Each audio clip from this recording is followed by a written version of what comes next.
How's everybody doing? My name's Mike, and we got Miss Uma with us today. She's hanging out on place, and you can't see my dog Roots. He's over on the other side of the room hanging out on his place. So, as you can see, she is just so much calmer than she was when I first got her, especially if you look up the first video. It's very common when I get these dogs to train that at first you just see a dog that is they're just so unstable, and it's really not just training what we're doing. We're really rehabilitating the dog.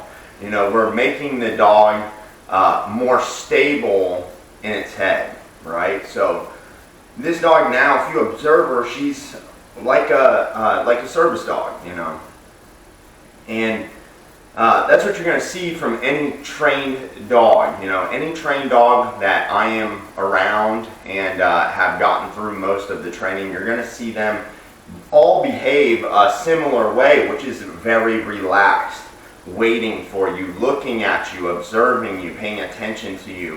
When I first see like her or any other dog that's before I've trained it, the dog looks totally different.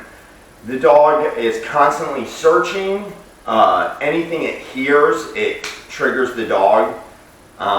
You know, they're very eye-oriented and ears-oriented when I first get them. It's anything they can see and hear triggers them. Whereas now, they're going to be more apt to smell things from a distance rather than just use the eyes to look at things. She's going to smell things because, for instance, my dog has been in the same room with her, but they're not allowed to wrestle with each other or anything like that. They're both on their own beds. So she is forced to use her nose if she wants to get to know them. So that's just one example of that. But you know, right now you just see such a calm dog, good girl, good place. And it's important. This is what happens after we clear the communication up for the dogs. The excitement is the enemy of you and the dog. You know, as far as you want to get the dog to behave, if they have excitement, good girl. If they have, she's such a good dog now, man. If they have excitement in their life all the time, then they're going to be an excited dog. If you instill calmness, and when I always tell everybody this, whenever we pet the dog, we're reinforcing what they're doing at that moment. So when I first see the dogs and the families are constantly just petting the dog as it goes by. Doesn't matter what it just did, or what it's about to do, or what it's thinking about doing, they will pet it for nothing. You know, so my first instruction to people is just don't pet the dog. So for example, you see her sitting here, it's like, good girl, good place. So I'm reinforcing the good job she's doing on place, right? We're not just rewarding her for random things. I'm rewarding her for being calm, and there's a very specific goal in mind when I interact with her. All right, so enough of that. I just wanted to put that in there, and just so you guys can see that, man, they're, you know, maybe your first time watching one of my videos, but when I first get these dogs, they are absolutely out of control. And for her, it took about 2.5, 3 weeks for me to really see, like, okay, I know she's going to be okay. She's just going through the process. And sometimes it's hard for me to trust the process and know that, you know, she's going to be good by the time she goes home. And I'm confident with her now that, you know, the owners have to do their part and they got to learn how to handle her. And I'm very confident that they're going to be able to do that with the right guidance. So what I wanted to share with everybody is I'm going to go ahead and put the muzzle on her real quick, and I'm just going to use some food. So right, I never use food in my training. I've made videos before. The only time I use food is when I'm asking the dog to put the muzzle on. The reason we don't use food because it makes the dog excited. So we use a leash to teach the dog the positions we want. And for the dog for me to teach anything to the dog, I usually use a leash. We don't use food. That's for sure. We may use a toy, but we're definitely not going to use food. As far as the muzzle, I'm bribing her. I'm saying, hey, if you put this on, I will give you this food. And how I do that is, so I watch the owners put the muzzle on her, and you know, they basically have to trap the dog and hold her to put the muzzle on. We don't want to do that. That's going to create distrust. You want to get the dog to comply with you. You want them to mentally be convinced this is the best thing to do. We don't want to force them to do things. We want to convince them. Like when she walks beside me, I'm not forcing her to walk beside me. She does it on her own. I just give her structure and boundaries to adhere to. So I'm going to go ahead and grab the muzzle. And she already knows, I've already done the exercise with her maybe 2 times yesterday. She already knows that the muzzle now represents something different, something good. We want our dogs to be able to put the muzzle on with no hassle. I've seen vets do it, vet techs, and they do it in a very not good way. You never want to just grab a dog and shove a muzzle on their face. You're better off bribing them with a treat, quite frankly. But you have to do it properly so the dog understands, okay, if I put this on, I get this. And that's what we want her to understand. So when the owners have to go to the vets, she's not going to need a muzzle in the neighborhood or anything like that. But when they go to the vets, she needs to have a muzzle for sure. She bit me. She definitely needs to have a muzzle. And when I came in, I show every sign of, hey, I don't want any confrontation. So she definitely needs a muzzle, at least at the vet. So we don't want the family shoving a muzzle on her face. We want her to accept the muzzle on her own. That is the whole point of this. So let me grab her muzzle.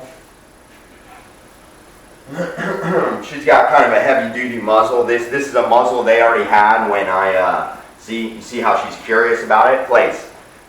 This is the muzzle they already had when I met them. It's kind of a crazy muzzle. It's got a lot of pieces. I like it though because it's leather. If you're ever use any equipment on your dog, it should be leather, not nylon. So here we go. So one of the things I do with her, I just drop the treat right in there. Muzzle. Good girl, good muzzle. I can flip this on her like that, and then I'll take it off. Good girl, muzzle. So we want her to accept it. So she's a little unsure. What I'm going to do is make it easier for her, and I'm going to break this like this. And what am I going to do is I'm going to actually thread it through so that way muzzle. She has to get in there. See how she does it just like that? Good girl. Good muzzle. Good girl. She actually believes like that's the treat. That's like the muzzle is the treat. That's like the bowl for her, right? So what I do is I put it right through the mouthpiece. Well, there's like a hole that I can put it through, right? So I put it through like that. That way she has to stick her face way in there to get it. So when I go up to her, I can actually wait just like this. Don't say it yet. Don't let her get it right away, right? Let her get a little curious about it. And I'll say muzzle. Good girl. Good muzzle. Good girl. And then I'll remove it. Good job. See how I let it sit on her nose for a second? And then I actually have to be even. I have to go give my dog a treat. But this is another exercise for her. She has to remain on place while I go give a treat to my dog. She's not allowed to get up and try to steal it or anything like that. So, place. Good boy. Good boy. Alright, back to Miss Uma.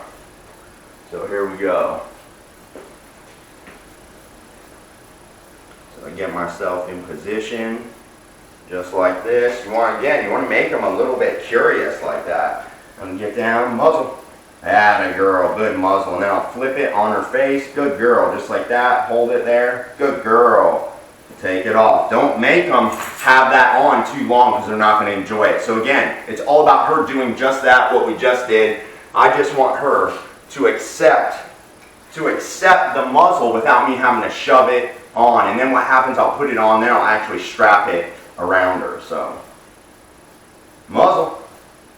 Good girl, good muzzle. So then I'll put it on, good muzzle. Put her ears through just like that. Everything, just like we did it all the way up. Good girl.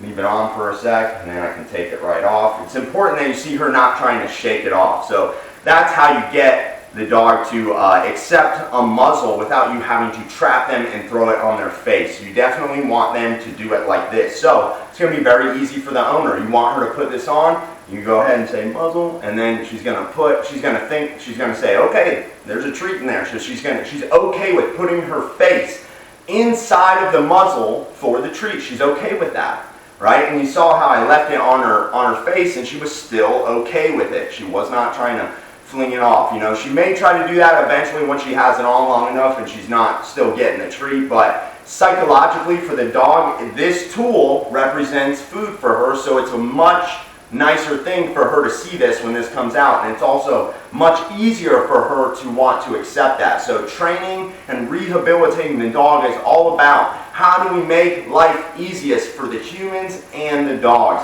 And this, in fact, is definitely making the life easier for her and less stressful when she has to go to the vet. It's going to be very simple to get that muzzle on. But we don't just do this when she's going to the vet. This is something I would do all the time with her. So every couple of days I would just whip out the muzzle and feed her a treat through the muzzle, and also put the muzzle on her for a second and let her wear it for 10 minutes and then take it off. So that way she doesn't think we're leaving every time she sees it. And that way she's used to it on a regular basis.